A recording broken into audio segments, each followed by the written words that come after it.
నమస్తే అండి, welcome back to our channel. Another one more video. ముందుగా అందరికీ హ్యాపీ వినాయక చవితి. వినాయక చవితి రోజు చాలా మంది చేసే నైవేద్యం స్వామివారికి ఇష్టమైనది ఉండ్రాళ్ళ పాయసం కదా. ఎలా చేయాలి అని చెప్పేసి ఈ వీడియోలో అయితే చూపిస్తాను. వీడియో నుండి వరకు స్కిప్ చేయకుండా చూడండి.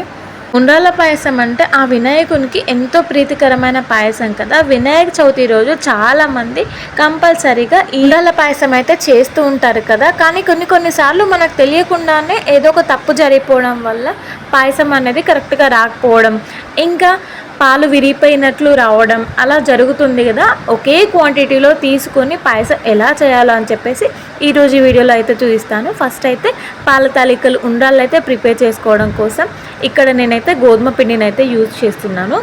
మనం చపాతీ పిండికి ఎలా అయితే పిండిని మిక్స్ చేసుకుంటామో సేమ్ అదే విధంగా చపాతీ పిండి లాగా మనమైతే పిండిని తడుపుకున్న తర్వాత ఇంకా పాల తాలికలు అలాగే ఉండ్రాళ్ళు అయితే ప్రిపేర్ చేసుకోవాలి.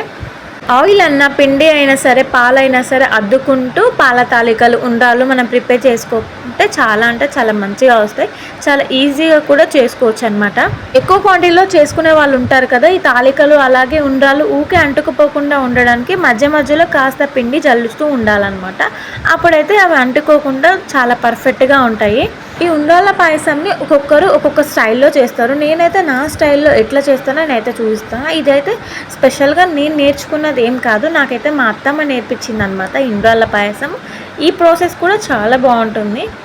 ఉండ్రాళ్ళు ఇంకా తాలికలు చేయడం అయిపోగానే వాటిని అయితే పక్కకు పెట్టేసుకొని ఒక గిన్నె అయితే తీసుకోవాలి. ఇంకా ఆ గిన్నెలో కొన్ని వాటర్ పోసుకున్న తర్వాత ఆ వాటర్ కాస్త మరగగానే అందులో అయితే తగినంత బెల్లం అయితే తీసుకోవాలి. నేనైతే ఇక్కడ 1 కప్ పిండిని యూజ్ చేస్తున్నా కాబట్టి 1 కప్ కంటే కొంచెం తక్కువ ఉంటుంది అనుకుంటా.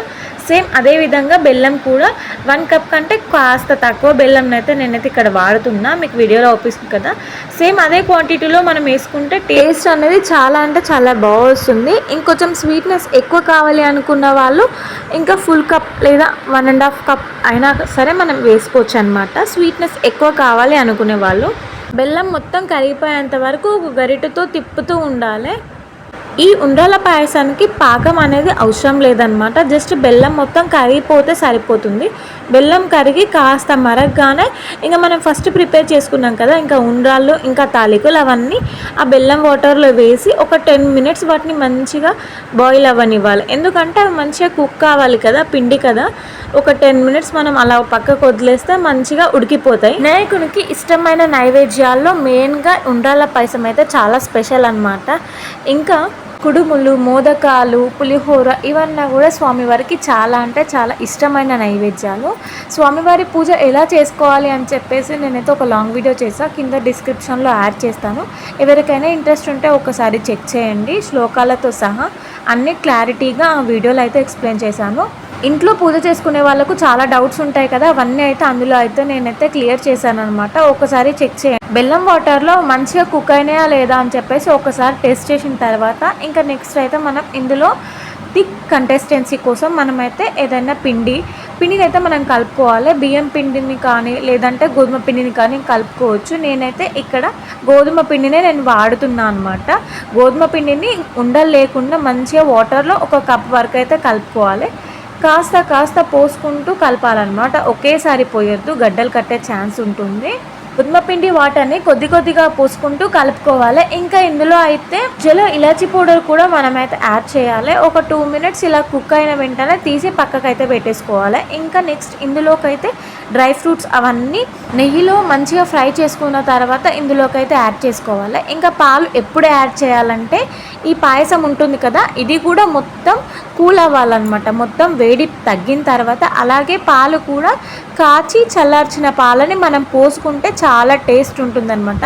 ఈ పాలు అనేది పోసుకోవచ్చు లేదంటే స్కిప్ కూడా చేయొచ్చు, కానీ పాలు పోసి ఇంకాస్త టేస్ట్ ఉంటుందన్నమాట, చాలా బాగుంటుంది. అని కంపల్సరీ గుర్తుపెట్టుకోండి. కాచి చల్లార్చిన పాలనే మనమైతే పాయసంలో అయితే యాడ్ చేయాలి. పాయసం గోరువెచ్చగా ఉన్నప్పుడు కాచి చల్లార్చిన పాలను అయితే మనం యాడ్ చేసుకుంటే పాలు విరిగిపోకుండా పాయసం అనేది మంచిగా వస్తుంది. ఈ టిప్ ఖచ్చితంగా మీరు ఫాలో అవుతే ఉండ్రాళ్ళ పాయసం అయితే పర్ఫెక్ట్గా చేయొచ్చు అనమాట. నేనైతే ఎవ్రీ ఇయర్ ఇదే విధంగా అయితే ఉండ్రాళ్ళ పాయసం అయితే చేసుకుంటా. సో అందుకే మీకు ఎంతో కొంత యూజ్ అవుతుందని చెప్పేసి నా రెసిపీని అయితే మీతో షేర్ చేస్తాను. మీరు ఎట్లా చేసుకుంటారు, ఏ ఇంగ్రీడియంట్స్ వాడతారు నాతోనైతే షేర్ చేయండి. సేమ్ ఇదే ప్రాసెస్లో చేస్తారా కూడా షేర్ చేయండి. మేమైతే ఇలాగే చేసుకుంటాం. టేస్ట్ అయితే చాలా బాగుంటుంది. కొంతమంది షుగర్ వేసి ఈ ఉండ్రాళ్ళ పాయసం అయితే చేసుకుంటారు కదా, కానీ బెల్లం వేసి ఇలా ట్రై చేయండి, చాలా బాగుంటుంది. బెల్లం వేస్తేనే ఉండ్రాళ్ళ పాయసం అనేది బాగుంటుంది అనమాట. ఈ విధంగా వినాయక చవితి రోజు స్వామివారికి ఇష్టమైన ఉండ్రాళ్ళ పాయసం చేసి స్వామివారి దగ్గర బ్లెస్సింగ్స్ తీసుకోండి. జై గణేష్ మహారాజ్కి జై.